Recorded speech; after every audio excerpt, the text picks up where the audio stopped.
The Galactic Assembly Hall hummed with an energy that could power a small moon.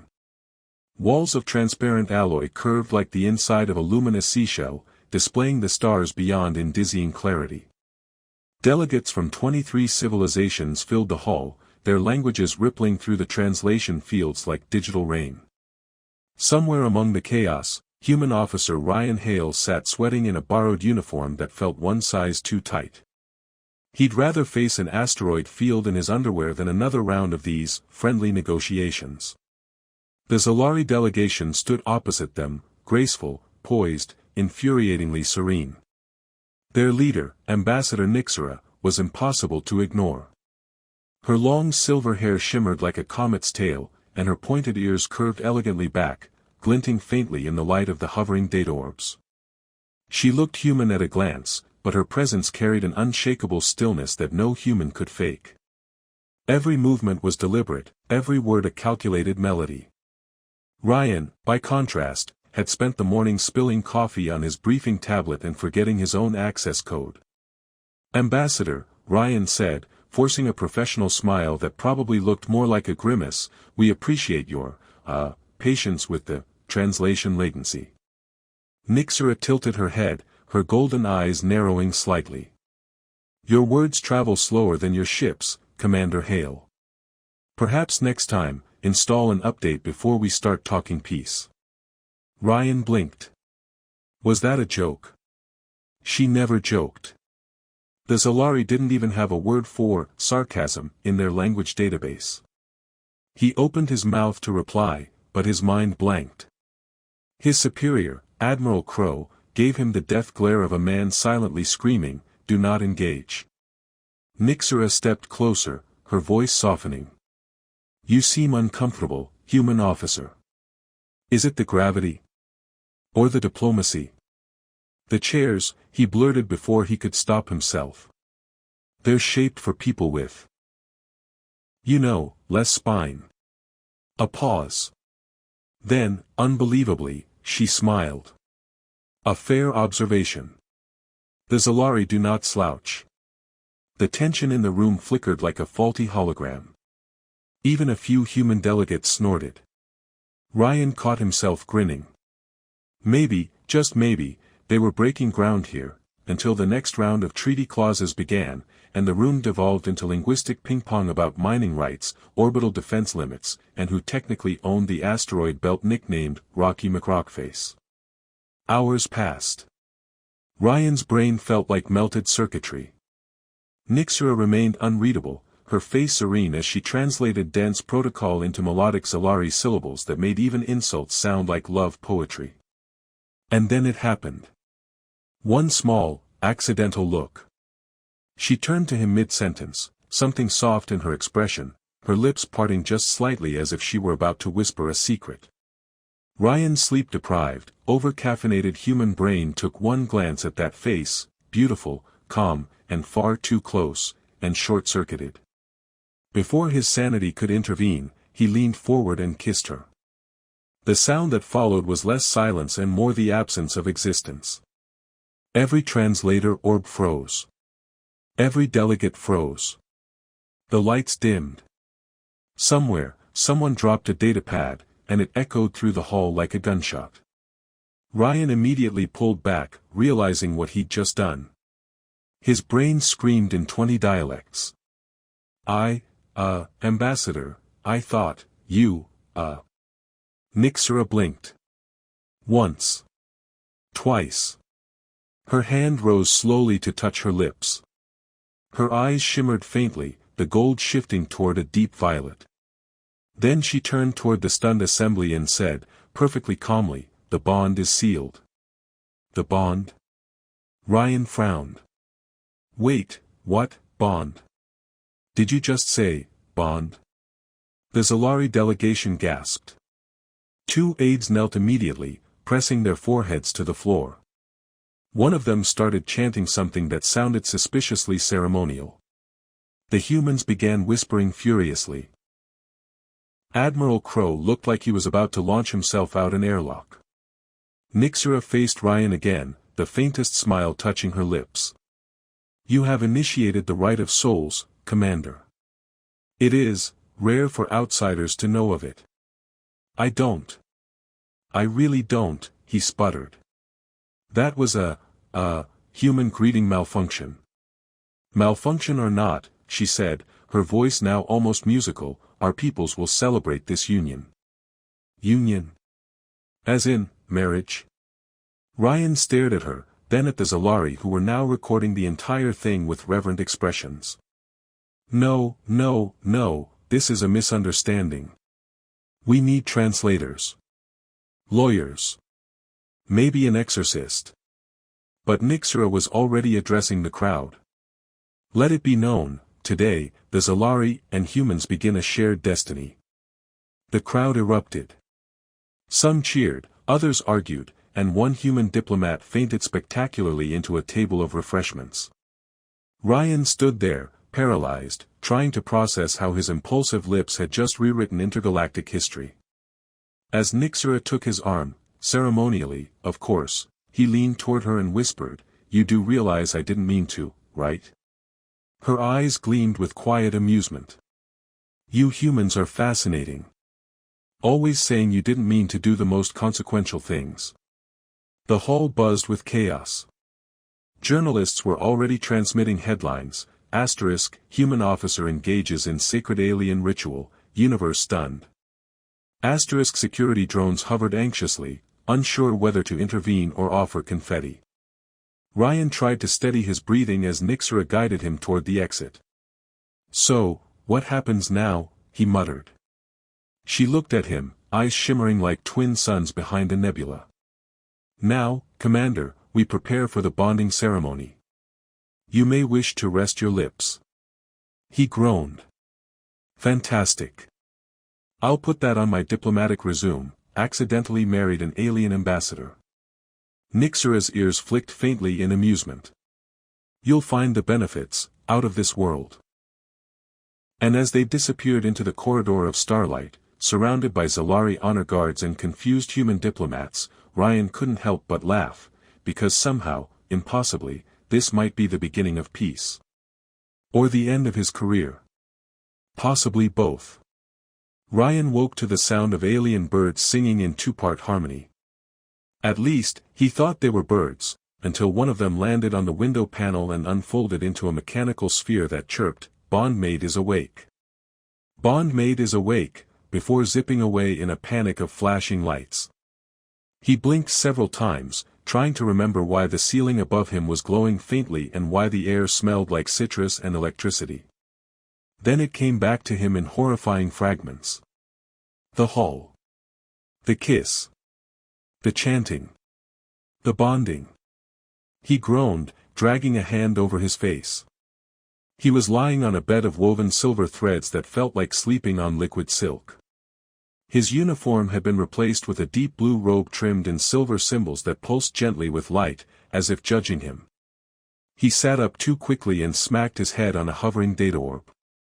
From the far side of the chamber, a smooth, amused voice said, "Your coordination is impressive for a being with only 2 legs." Nixera was sitting cross-legged on a floating cushion, sipping something that glowed faintly green. She was dressed in ceremonial attire, if ceremonial meant elegant enough to make entire planets jealous. The long ears that framed her face caught the morning light, turning translucent at the edges. Her expression was infuriatingly calm. "Morning," Ryan muttered. "Or whatever time it is on this spaceship." "Cruiser," she corrected. "And it is the 3rd rotation since the ceremony." "3rd, wait, I've been out for 3 days." "Your physiology required recalibration," she said lightly. "Your emotional field emitted excessive panic." The healers assumed sedation would be more diplomatic. Ryan swung his legs off the bed, wobbling. "Fantastic.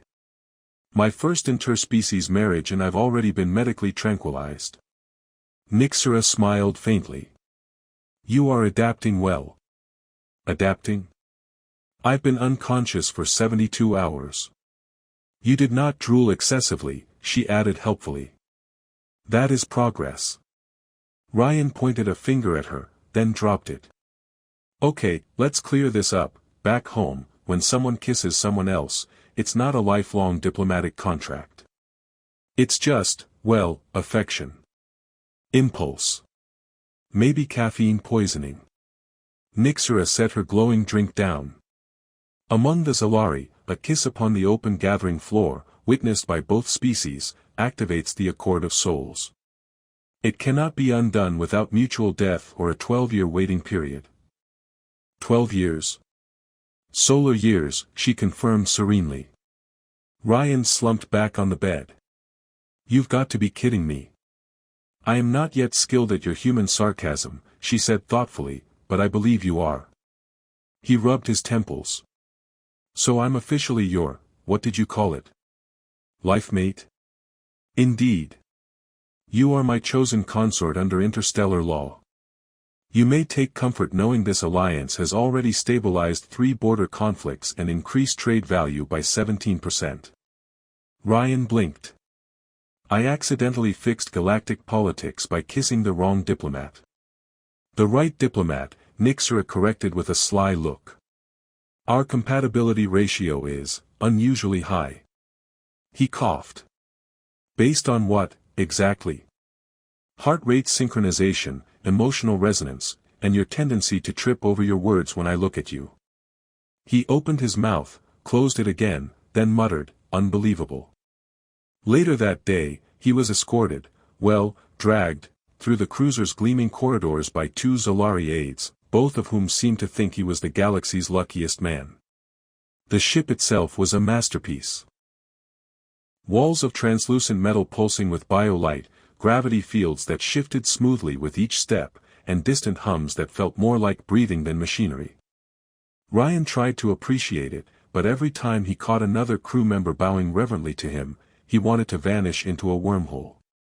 Nixera met him in what looked like a council chamber but smelled faintly of flowers and ozone. Holographic displays floated around them, showing projections of joint human-Zalari colonies, news feeds, and, unfortunately, his face plastered across every major network in the galaxy. The headline read, "The Human Who Kissed Peace into Existence." Great, Ryan muttered. I've become a meme. Memes are powerful cultural artifacts, Nixera said solemnly. One of your admirals shared an image of you with the caption *Love laser cannons. It has inspired an entire diplomatic campaign. I'm thrilled. Truly. Nixera gave him a sidelong glance. You should be. Our bond has already reduced military tensions by 40%. And yet you sulk. I don't sulk, he said. I just prefer my international incidents without vows. She leaned slightly closer. Perhaps you will learn to appreciate interspecies cooperation. Is that a threat or a flirt? Both. For a moment, their eyes met, and something unspoken hummed in the air between them, something electric, alive. Then Nixera's ears flushed faintly violet, and she looked away. The rest of the day was a blur of ceremonies, press statements, and endless alien handshakes, or tentacle shakes, depending on the species. Ryan tried to follow Nixera's lead, though his attempts at Zalari etiquette resulted in minor diplomatic accidents, including accidentally complimenting a dignitary's digestive system. By the time the artificial night cycle dimmed, he was exhausted.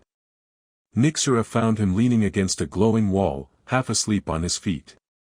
You endure well, she said softly. For a human.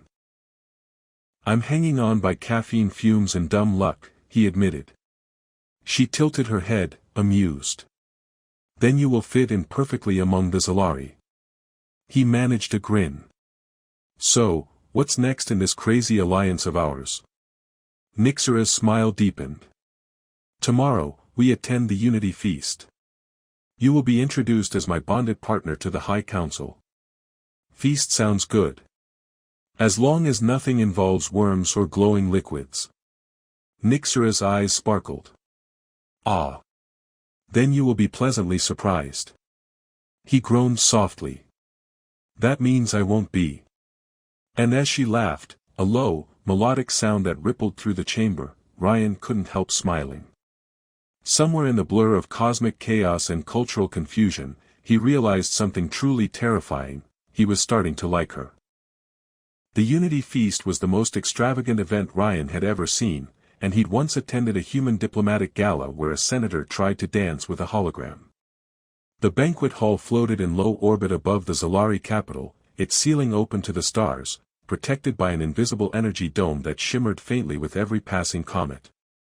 Hundreds of delegates filled the space, dressed in everything from polished armor to robes made of light. Tables hovered slightly above the floor, each carrying dishes that glowed, breathed, or occasionally tried to escape. Ryan stood at the center of it all, adjusting his ceremonial robe for the 100th time. "You're sure I'm not going to insult anyone by accidentally eating their god?" he whispered. Nixera, radiant as ever, stood beside him in silver-gold attire that seemed to be woven from starlight itself. Her long ears flicked slightly in amusement. "Only if you consume the levitating spheres. They are sacred offerings." "Good," he said. "I'll stick to the non-levitating food. It feels less spiritually risky." Their grand entrance was met with a wave of applause, and several thousand camera flashes. The galaxy, it seemed, could not get enough of the bonded duo. Ryan tried to smile without looking like someone about to hyperventilate. Every few steps, he was stopped by diplomats eager to toast the kiss that saved the stars. When the speeches began, Nixera delivered hers in flawless rhythm, her voice echoing through the chamber like music. "Peace," she said, "is not born of strategy, but of courage, and sometimes, of accident." The crowd laughed softly. Ryan caught her glance, there was mischief in it. Then it was his turn. He stood, palms sweating, and cleared his throat. I don't have a grand speech. Mostly because I'm still recovering from the last time I accidentally changed galactic law." Laughter rolled through the hall, easing the pressure a little. "But if there's one thing I've learned, it's that maybe the universe doesn't need us to understand each other perfectly, it just needs us to try. And sometimes, trying looks a lot like falling on your face in front of billions of viewers." Nixera's violet-tinted smile was approval enough. The applause that followed was thunderous, echoing across the dome until even the stars seemed to shimmer brighter. As the evening went on, the air lightened with celebration. Humans and Zalari mingled freely, translators humming with laughter instead of tension. A Zalari band performed a strange but catchy tune on instruments that looked like glowing vines. Ryan tried one of the drinks, a swirling blue liquid that fizzed like static, and immediately regretted it. "What is this?" he coughed, blinking at the sparkly aftertaste. Nixera leaned closer. "Liquid starlight. It is said to inspire honesty." "Great," he muttered. "Because I definitely needed less self-control tonight." She laughed softly. "You have adapted far beyond my expectations, Ryan Hale. When we first met, you could barely look at me without sweating." "I still sweat," he said, wiping his forehead. "I've just learned to make it look diplomatic." For a few hours, everything was perfect. The Human-Zalari alliance was real. The galaxy felt lighter. Ryan even began to think he might actually survive this political circus. Then the lights dimmed. At first, he thought it was part of the celebration, until the ship's defense alarms began to wail. Holographic alerts flashed across the ceiling, unauthorized vessels approaching orbit, the room erupted into chaos. Nixera's calm demeanor didn't waver. "The dissidents," she murmured. "Not all Zalari welcome our union." "Fantastic," Ryan said. "Couldn't we have one peaceful dinner without someone trying to blow us up?" Within moments, the dome shimmered violently as plasma fire rained from the sky. Ryan followed Nixera as she sprinted toward the control balcony, her hair streaming like liquid silver. Security drones formed shields around them while she barked orders in rapid Zalari dialect. "Status?" she demanded. "3 cruisers attacking from the dark side of the moon," replied a soldier. Ryan scanned the tactical display. Their formation looked sloppy. Probably a desperate faction trying to make a statement. Nixera glanced at him, surprised. "You read battle maps?" I'm a diplomat, he said. But a bored one.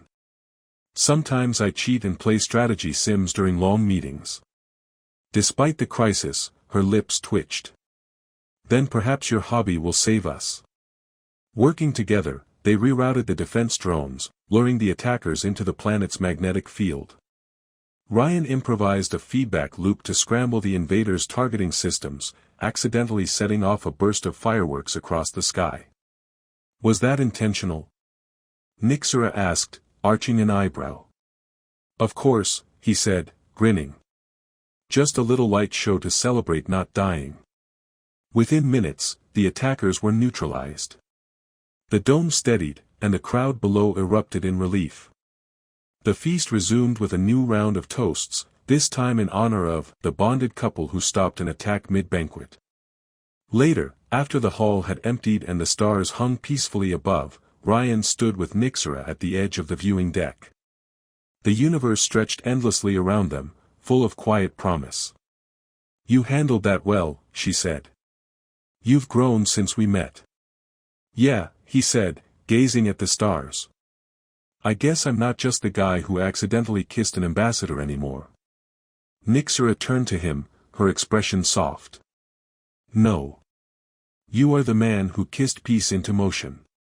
He chuckled. Still sounds like the weirdest pickup line in history. Her long ears glowed faintly violet. And yet, it worked. They stood in silence for a moment, the galaxy alive around them. Then Nixera reached for his hand, her touch warm, steady. Ryan Hale, she said quietly, our bond may have begun as a mistake, but it has become our greatest truth. He squeezed her hand gently. Then here's to good mistakes. Somewhere in the distance, a Zolari song rose, a melody woven of starlight and laughter. Ryan smiled, realizing that maybe, just maybe, the universe didn't need perfect plans. Sometimes, it just needed two beings from different worlds willing to take a ridiculous leap, and hold on tight. And as the stars drifted silently beyond the glass, he leaned close to Nixera once more. For the record, he whispered, if this starts another diplomatic crisis, it's your turn to explain it. Her laughter shimmered through the air. Agreed, bondmate. Then he kissed her again, this time on purpose, and the stars, mercifully, did not explode.